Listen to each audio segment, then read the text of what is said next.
Hey, Bruce. It hadn't been that long, but I'm just wondering, I don't know if you had a chance to address your team. Just what's your final thoughts or what you might have shared with them on their way out? Yeah, we're actually going to meet at 11. Most of the physicals and all those things are taking place. We'll let the doctors do that, and then we'll meet at 11. Then I'll start meeting with different guys individually. So, no, the message is the same as it was in the locker room. How proud I am of them. The adversity that we had this year, and just watch different guys step in and step up and seize opportunities. I mean, that's very gratifying as a coach. And you're going to have a much different team. Obviously, the NFL, that's the nature of it, right? But for you in particular, the Bucs, with so many free agents, whether it's on the offensive line with Kappa and Jensen, or Chris Godwin, the defensive backs, Carlton Davis, and others. Do you think you see this as sort of a rebuild in some ways, or just how do you assess what the No, I think it's just a reload, like it is every year. For us, free agency will be our guys and see how many and that we can get back, and then build the team from there. Always look forward to that part of it, and the draft. So, yeah, each year is so different and so new. Last year was to get everybody back was amazing, and doubt we can do it all again this year, but we're sure going to give it our best.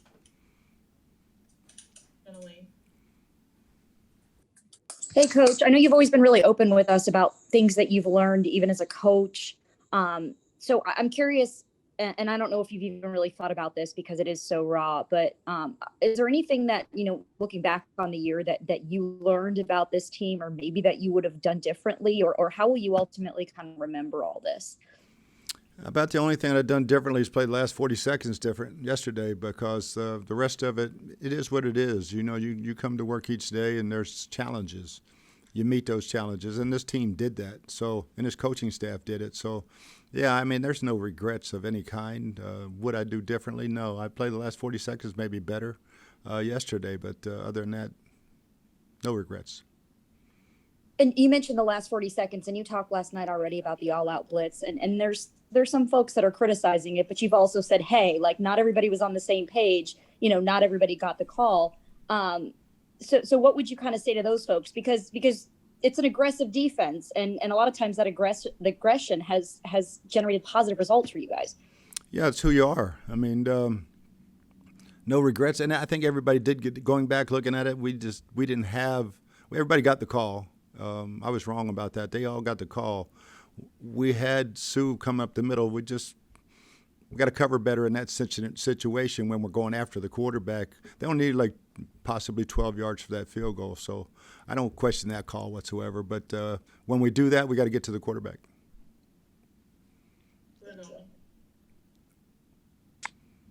Hey, Bruce, we talked to Levante last night, and he mentioned first that he thought this was one of the tightest, closest locker rooms he's been a part of.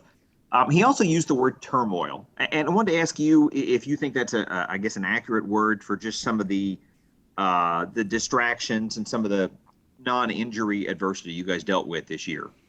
Yeah, I guess you'd have to ask him, what he meant with turmoil. I'm guessing it was what you just said. All the injuries and the different bodies each week, putting game plans together for different corners every single week defensively. Offensively, the same thing. So as far as the locker room, yeah, this is probably the tightest locker room I've ever seen. Bruce, you'd mentioned last night, obviously Tom's decision is completely up to him. Do you have any sense in terms of what the reasonable timetable is for when you'll know if he's back or not this coming season? No, not. I haven't talked to him yet, and I'll take all the time he needs, and we'll see. Thank you. You bet. Joey Knight. Coach, everybody knows what the goal was for this season, but how will you look back on 2021? Will you still look on it as a successful season? Yeah, I think with everything that went on this season, it's never success unless you're putting rings on your finger and confetti's coming on your head. But that only happens for one team. And but I'm very, very proud of this team. We did not reach our goal, but I like the way we fought to get there.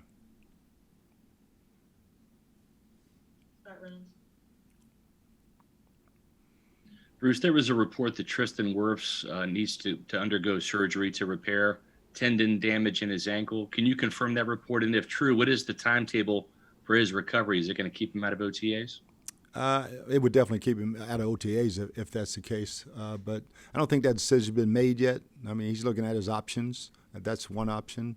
So I haven't talked to the doctors yet, but he is looking at two different options.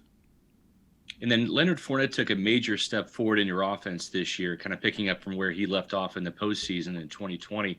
What's the level of importance in bringing him back, given how much he can help you, not just as a runner, but also as a receiver and pass protection? Yeah, I mean, he's one of the top guys that of that big ass group that we've got free agents, and we'll sit down this week and start prioritizing and see whose paychecks are what, and it's going to be a while before we see what other offers are out there and everything else.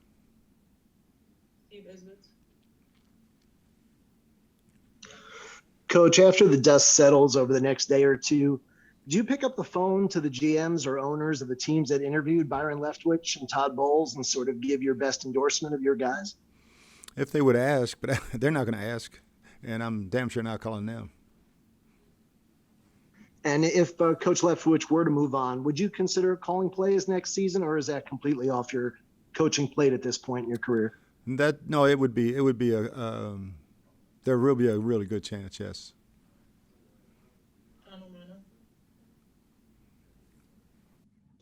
Hey, Bruce, everybody is kind of focused on the final pass to Cooper Kupp on that drive.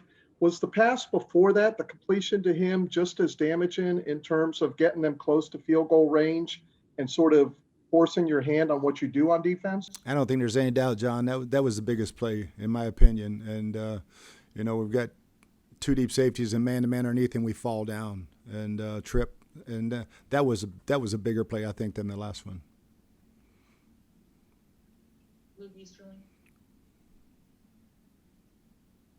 Bruce, in terms of the coaching situation, assuming that Byron or Todd both could get a chance to be a head coach, is there anybody you would have in mind on your staff currently that you would think of to replace them in either of those roles? Yeah, I've gone through a number of different scenarios in the last few weeks, just in case, and we'll have to wait and see. Thanks. Bruce, you've got a lot of guys, 30 plus on this roster. Of those free agents, those guys whose contracts are up, is there anyone you know that is calling it quits that might be done and not be coming back? Not that I know of. I haven't talked to them yet. I'll talk to all of them this afternoon. But the way they played, I doubt anyone wants to give it up. Thanks, Bruce. Hey, Coach, back to your response to the question about the play calling.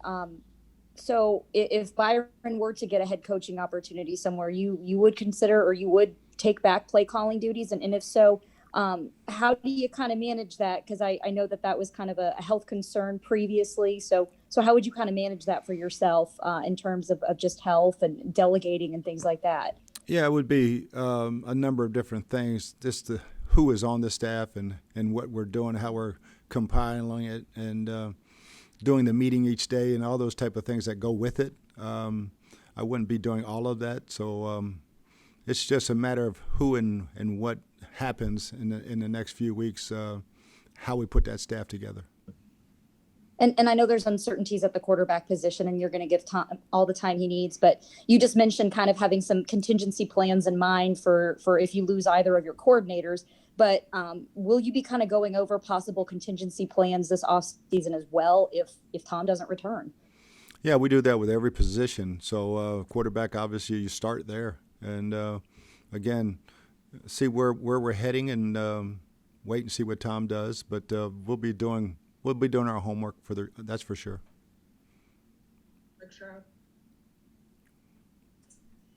Bruce, along those quarterback lines, do you think if Tom were to not play anymore, do you think there's a better than average chance your next quarterback's already on your roster? I'd be comfortable, Rick, if it is. I like what we have. But again, you never know what's behind door number 2. We kind of went down that road 2 years ago, and there was Tom Brady. So, yeah, we'll have to wait and see. We have time for a few more. We'll go to Sarah Walsh. Hi, Bruce. A year ago, after you win the Super Bowl, it sort of fueled everybody in the sense that they were like, okay, that makes us just want to go get another one that much more. And I'm curious, when you lose in the fashion that you did in such a heartbreaking way, does that fuel your fire in an off season or going into a season in a different way?